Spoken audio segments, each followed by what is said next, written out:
Salut à tous! Préparez-vous pour une expédition passionnante, débordante de découvertes archéologiques remarquables. Nous sommes enthousiastes à propos de cette vidéo et nous espérons que vous l'êtes tout autant. Notre itinéraire est chargé d'une collection de trouvailles extraordinaires, allant du minuscule au colossal et s'étendant sur diverses époques, à la fois anciennes et plus récentes. Sans plus tarder, plongeons directement dans le monde captivant de l'archéologie. C'est parti! Coupe à boire hittite.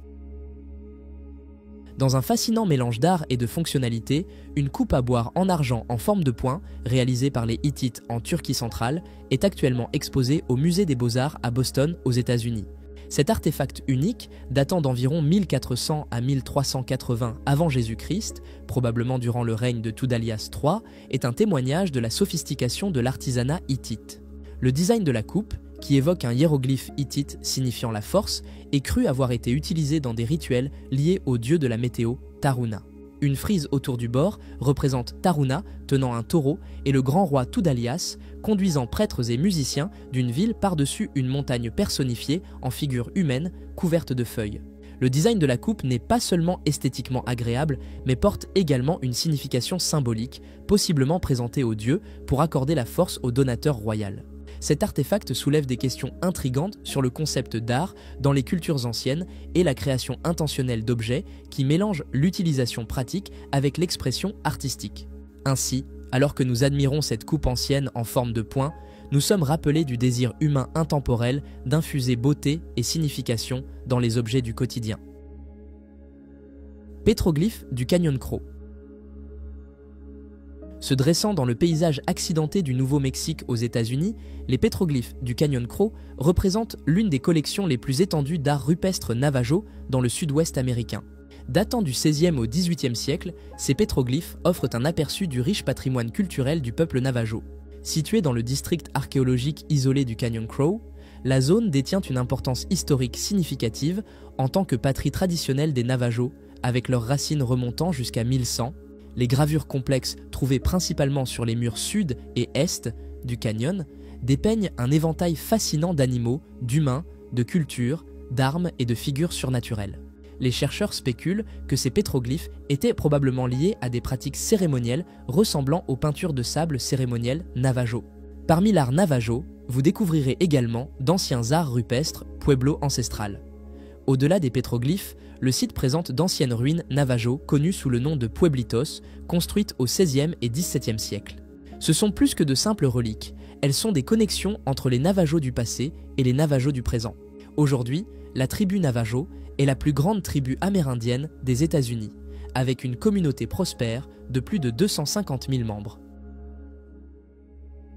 Armure de Dandra. L'armure de Dandra est un artefact au nom inhabituel.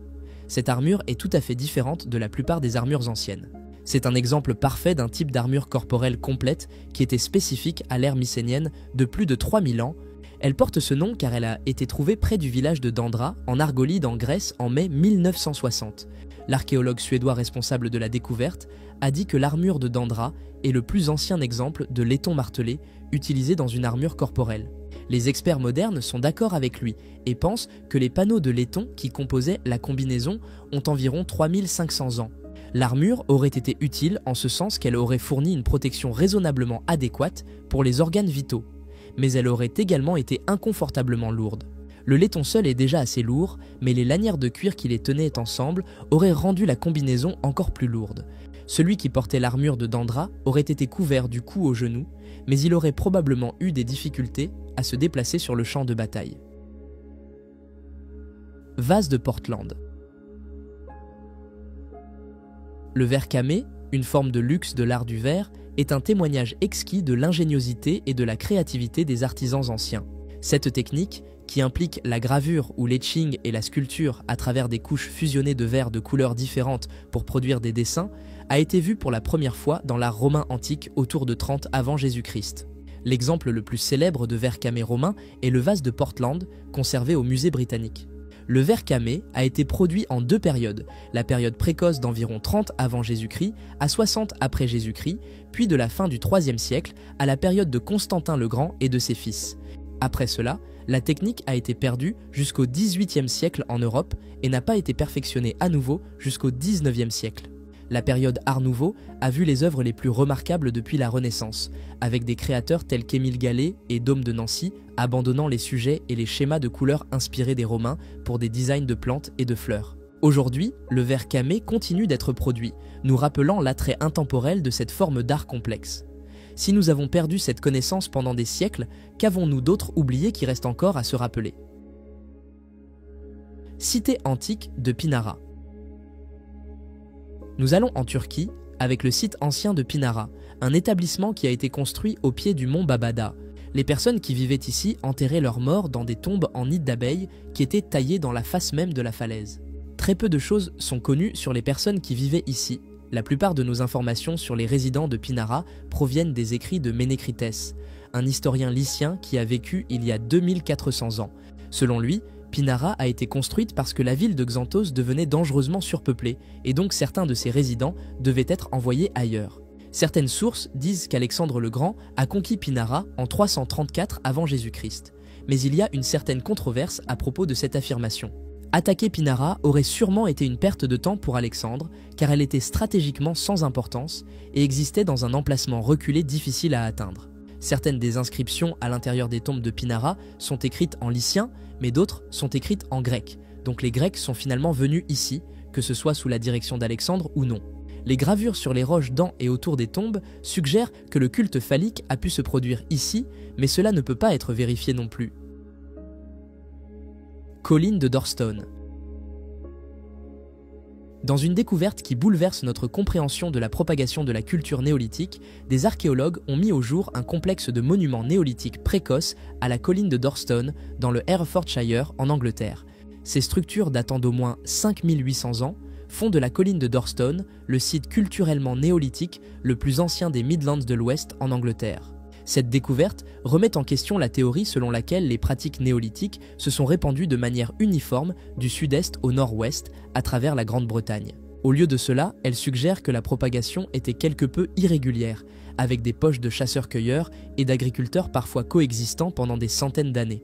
L'utilisation de méthodes statistiques avancées dans la datation au radiocarbone a révélé que presque toutes les phases d'occupation à la colline de Dorstone étaient plus anciennes que prévu, avec l'occupation la plus ancienne remontant probablement à plus de 3800 avant Jésus-Christ.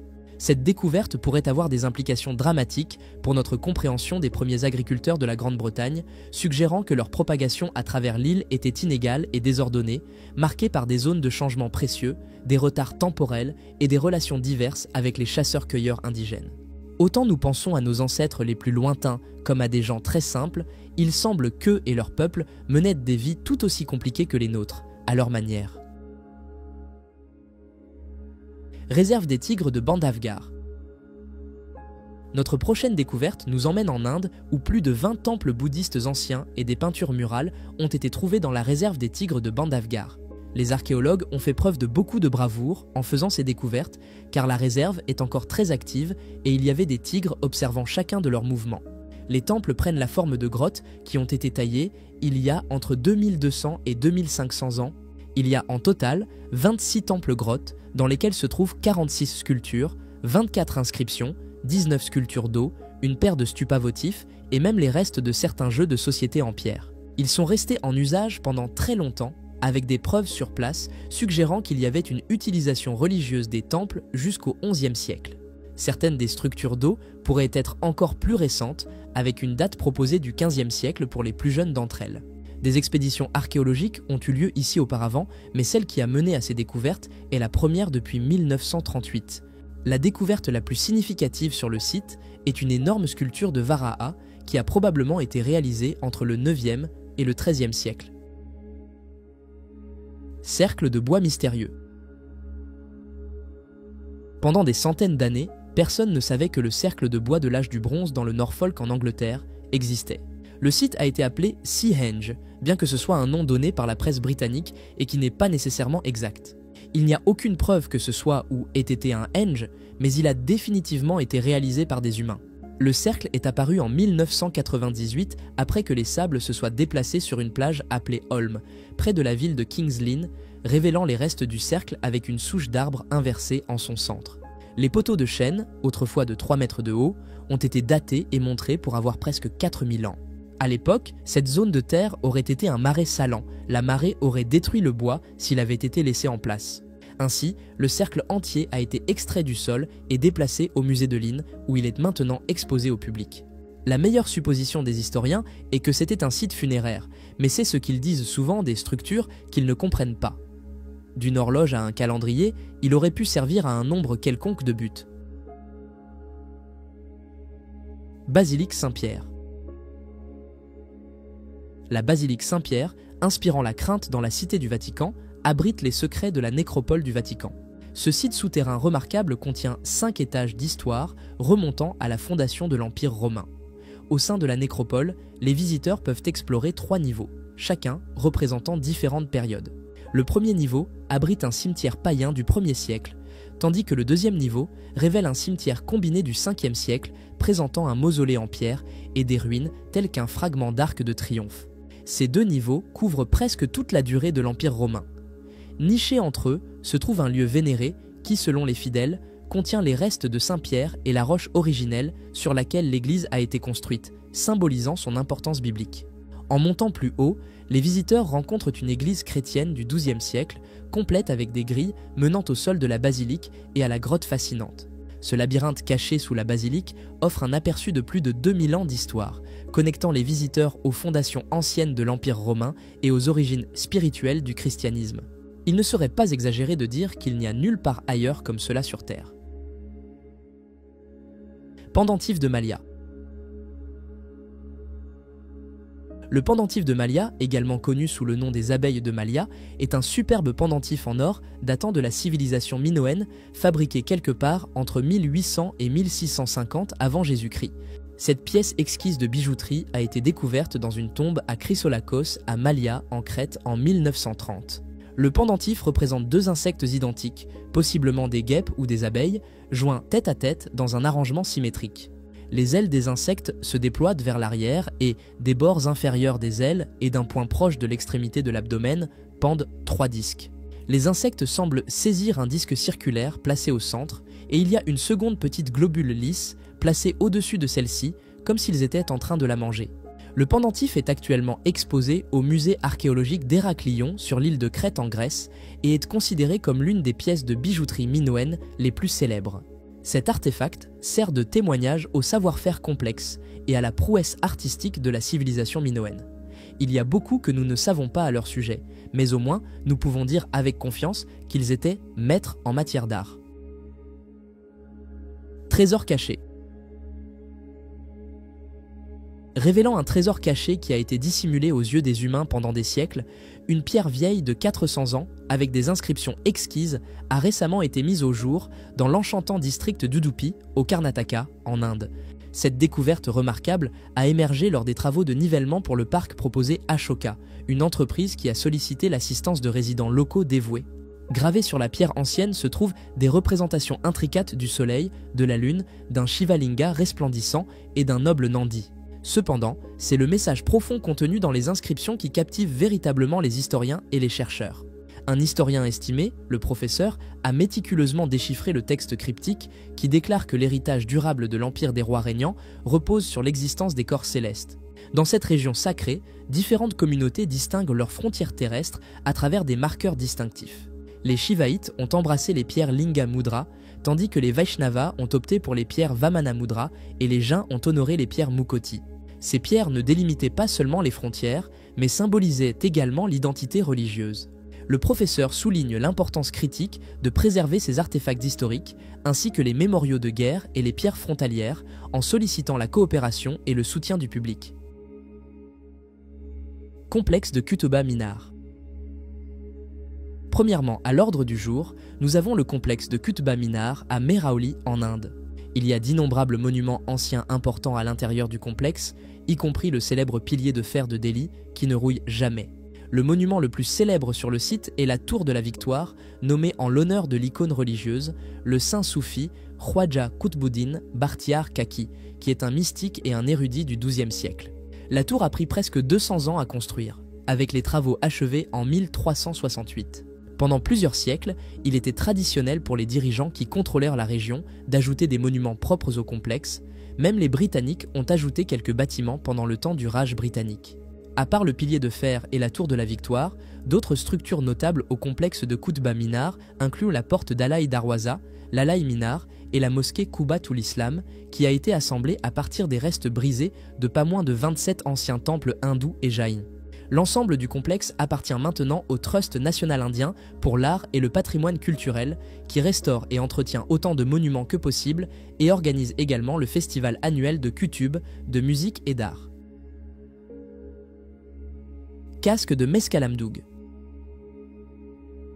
Ensuite, nous avons une pièce unique de coiffure. C'est le casque de guerre de Mescalamdoug, le roi craint et suprêmement puissant de Kish et le souverain de la première dynastie d'Ur, il y a 4600 ans. Cependant, il y a un hic. Nous ne savons pas s'il appartient au jeune Mescalamdoug ou au vieux Mescalamdoug. L'un était le petit-fils de l'autre et tous deux ont régné sur Akkad et Sumer. La tombe de l'un des deux souverains a été découverte en 1924 par Leonard Woolley, un archéologue britannique de renom. Le casque, ainsi que de nombreux autres biens funéraires de qualité, a été trouvé à l'intérieur de la tombe. Woolley a estimé que l'occupant de la tombe avait environ 30 ans au moment de sa mort, ce qui pourrait indiquer que le jeune Mescalamdoug était le propriétaire du casque. Mais avoir 30 ans ne signifiait pas que vous ne pouviez pas être grand-père dans l'Antiquité. Le casque d'or est d'un design qui n'a été trouvé que dans les tombes de deux autres personnes, Eannatum et Sargon le Grand. Comme tous les deux étaient rois de Kish, il semble probable que cela était l'équivalent d'une couronne. Pièce romaine. Une découverte faite par un détecteur de métaux humains est une chose, une découverte faite par un blaireau en est une autre. Cette histoire semble trop absurde pour être vraie, et pourtant, elle s'est produite. En janvier 2022, un blaireau affamé a été directement responsable de la mise au jour de la plus grande collection de pièces romaines jamais trouvée dans le nord de l'Espagne. En cherchant des baies et des vers à manger dans une grotte en Asturie, le blaireau a ouvert une fissure dans le sol près de son terrier et les pièces ont commencé à en sortir. Sans surprise, le blaireau n'avait aucun besoin des pièces, il les a laissées là où elles étaient tombées sur le sol et elles ont été découvertes peu après par deux archéologues lors d'une visite de routine dans la région. Les pièces ont toutes été frappées entre le 3e et le 5e siècle, tandis que les dénominations sont romaines. Les pièces ont été frappées dans des lieux aussi lointains que la Grèce et la Turquie. Elles ne sont pas arrivées dans le sol par accident, il est donc probable que quelqu'un les a enterrées il y a plus de 1600 ans comme moyen de les garder en sécurité. Peu importe qui la personne était, elle n'est jamais revenue pour ses économies de toute une vie, mais le blaireau, si. Site de Dawa. Des fouilles archéologiques à Oman en 2022 ont révélé des découvertes significatives offrant des aperçus sur les réseaux commerciaux anciens dans la région. Le site connu sous le nom de Dawa remonte à l'âge du bronze ancien et a livré une variété de découvertes incluant des plans de sol, des entrepôts, des bâtiments administratifs et rituels, une infrastructure industrielle pour le traitement du minerai de cuivre et des bijoux en argent datant du 3e millénaire avant Jésus-Christ. L'excavation a été dirigée par une équipe conjointe américaine et omanaise dirigée par le professeur Nasser Al-Jawhari. Une découverte particulièrement fascinante est une tombe contenant des restes squelettiques, de la poterie locale et importée, et des bijoux incluant une bague en argent avec un sceau distinctif représentant un bison de la civilisation de la vallée de l'Indus. Le sceau suggère l'existence de commerce et de connexions culturelles entre la Mésopotamie, l'Anatolie et la civilisation arapéenne du Pakistan et de l'Inde. La mondialisation représentée par la bague souligne l'interconnexion des civilisations anciennes et leurs pratiques commerciales avancées.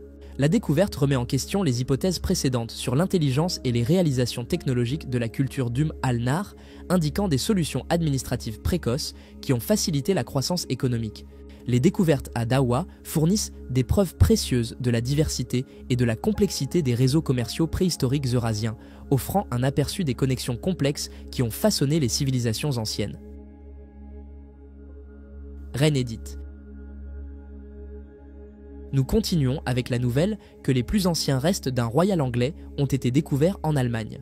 La reine Édith, la petite-fille d'Alfred le Grand, a joué un rôle crucial dans l'histoire anglaise en tant que demi-sœur d'Athelstan, le premier roi d'Angleterre. À l'âge de 19 ans, Édith a été envoyée en Allemagne où elle a épousé le duc de Saxe, qui est devenu plus tard Othon Ier, l'empereur romain germanique. Tragiquement, Elle est décédée à l'âge de 36 ans en 946 et a été mise au repos dans la cathédrale de Magdebourg. Au fil des ans, ses restes ont été recherchés haut et bas jusqu'à ce que les archéologues fassent cette découverte étonnante. À l'intérieur d'un cercueil en plomb inscrit avec le nom de la reine Édith et l'année 1510, ils ont découvert un squelette enveloppé de soie d'une femme entre 30 et 40 ans. Bien qu'une analyse plus approfondie soit nécessaire, y compris tester les os pour des isotopes radioactifs correspondant trouvés dans son lieu de naissance en Angleterre, cette découverte pourrait potentiellement confirmer son identité. L'excellente préservation des restes ajoute à l'importance de la découverte. Notamment, aucun reste plus ancien d'un royal anglais n'a été identifié, et bien que le tombeau de son frère Athelstan dans l'abbaye de Malmesbury existe encore, les experts soupçonnent qu'il soit vide. Ville de Suse. Continuons en parlant d'une ville ancienne entière. Nous nous embarquons dans un voyage de 6000 ans à travers le temps jusqu'à la ville ancienne de Suse, située dans l'Iran actuel. Cette ville, composée de 3 tels, l'Acropole, la ville royale et l'Apadana, a vu l'ascension et la chute d'empire.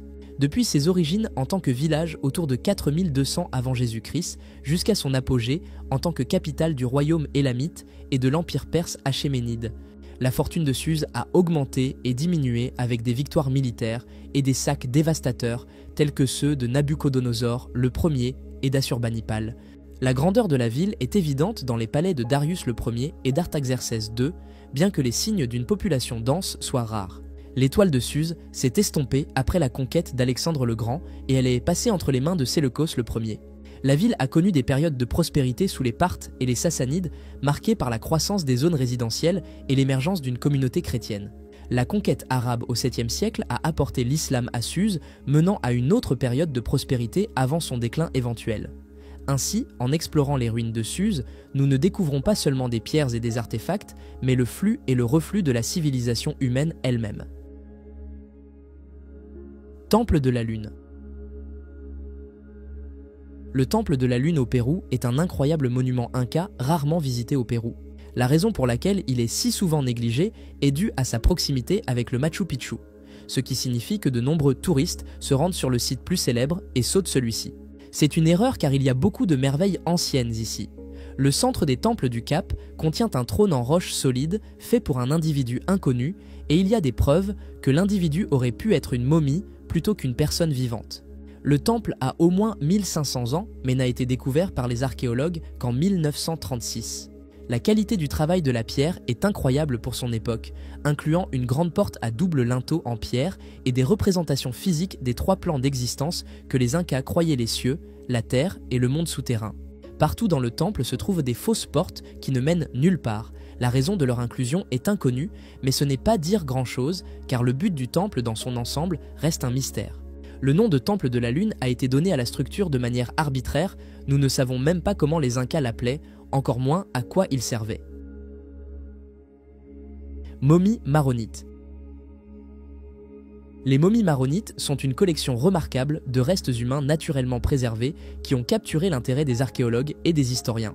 Ces momies ont été découvertes dans la vallée de Qadisha, située dans le Liban actuel, et sont associées à la communauté chrétienne maronite. Datant du XIIIe au XVIIe siècle, les momies ont été trouvées dans des sites d'inhumation au sein de monastères et d'églises de la région. Ce qui distingue les momies maronites, c'est leur état exceptionnel de préservation avec la peau, les cheveux et même les vêtements encore intacts. Cette remarquable préservation est attribuée aux conditions environnementales uniques de la vallée de Qadisha, caractérisée par un climat sec et frais qui a facilité la déshydratation naturelle et la préservation des corps. Les momies maronites fournissent des aperçus précieux sur les pratiques funéraires et les traditions culturelles de la communauté chrétienne maronite de cette période. Elles offrent des vues sur la vie, l'apparence et l'habillement des individus d'il y a des siècles, contribuant à notre compréhension du passé. Des efforts continus sont faits pour étudier et préserver ces momies, sauvegardant leur importance historique et culturelle pour que les générations futures puissent les apprécier et en apprendre. 100 sites préhispaniques. Ensuite, une découverte faite en Bolivie en avril 2023 éclaire sur les cultes andins anciens. Une équipe de chercheurs d'Argentine et de France a découvert plus de 100 sites religieux préhispaniques dans la région de Carangas, dans les hautes terres de Bolivie. Les sites étaient caractérisés par des cercles concentriques de murs construits sur des sommets de collines en utilisant des matériaux locaux. Plusieurs cercles ont été observés, totalisant 135 sites datant des années 1650 à 1600. L'abondance de fragments de céramique, faisant autrefois partie d'assiettes, de jarres et de bols, suggérait que ces sites servaient à des fins cérémonielles. Des recherches précédentes ont souligné la présence de rites de Wakra dans la région, potentiellement liés aux formations circulaires sur les sommets des collines. Notamment, les chercheurs ont rencontré un site exceptionnel nommé Waskiri. Il se distinguait par sa taille et son design complexe, présentant 2 murs concentriques reliés par des enclos adjacents. Avec un diamètre de 140 mètres, Waskiri compte des milliers de fragments de céramique et possède une place en son centre. Le style architectural du cercle laissait présager une possible influence inca, ajoutant à son intrigue. L'équipe affirme que cette région des Andes, en raison de son climat rude et froid, est restée relativement inexplorée. Les sites nouvellement découverts offrent une richesse d'opportunités de recherche, illuminant un aspect mal compris de l'histoire et de la culture andine. Navire hanséatique. Un navire de cargo vieux de 400 ans remarquablement bien préservé a été découvert dans le nord de l'Allemagne en 2022, offrant un aperçu fascinant de la période hanséatique. Le navire a coulé droit et était resté ainsi depuis. Il a été remarquablement protégé de la décomposition par une couche de boue apportée par la rivière Trave. Cette rareté et préservation sont dues à l'absence de tarés qui détruisent typiquement les épaves en bois submergées dans la région.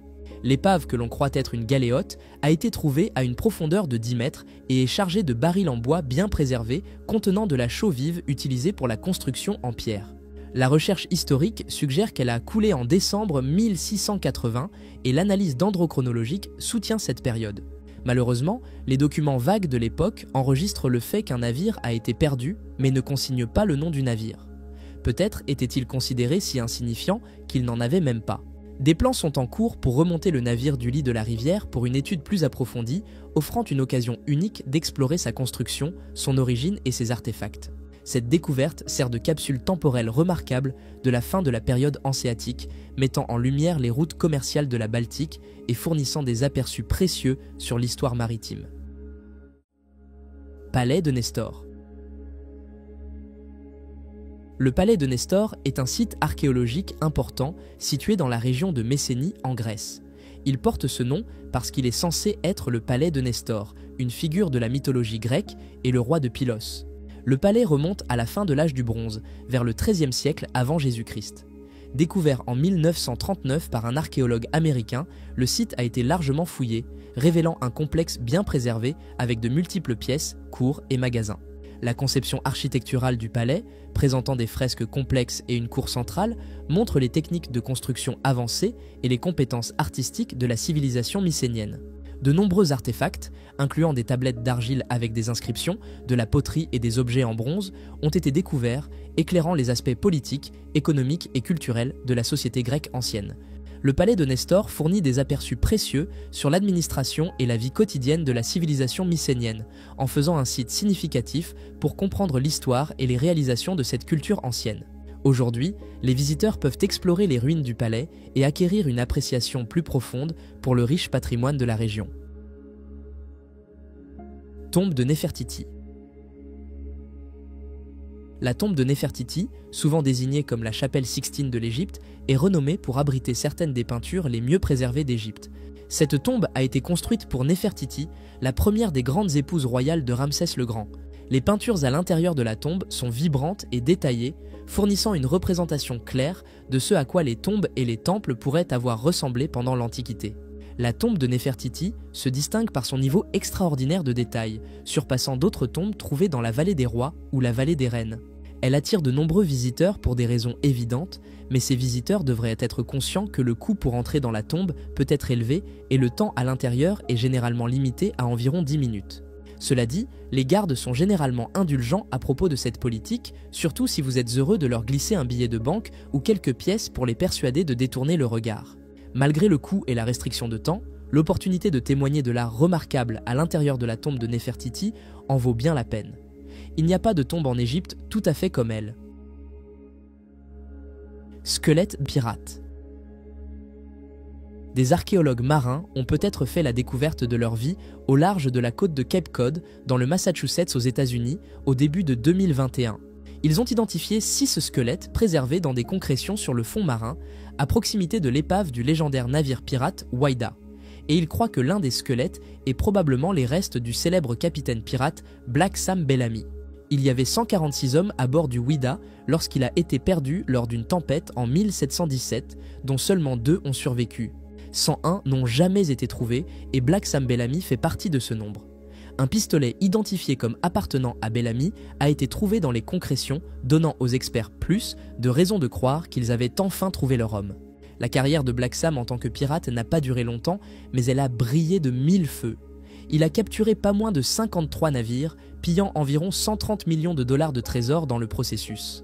Le Whydah avait juste 2 ans et était considéré à la pointe de la technologie lorsque Bellamy l'a capturé. Alors le capitaine pirate a décidé de l'équiper de 10 canons supplémentaires et d'en faire son nouveau navire amiral.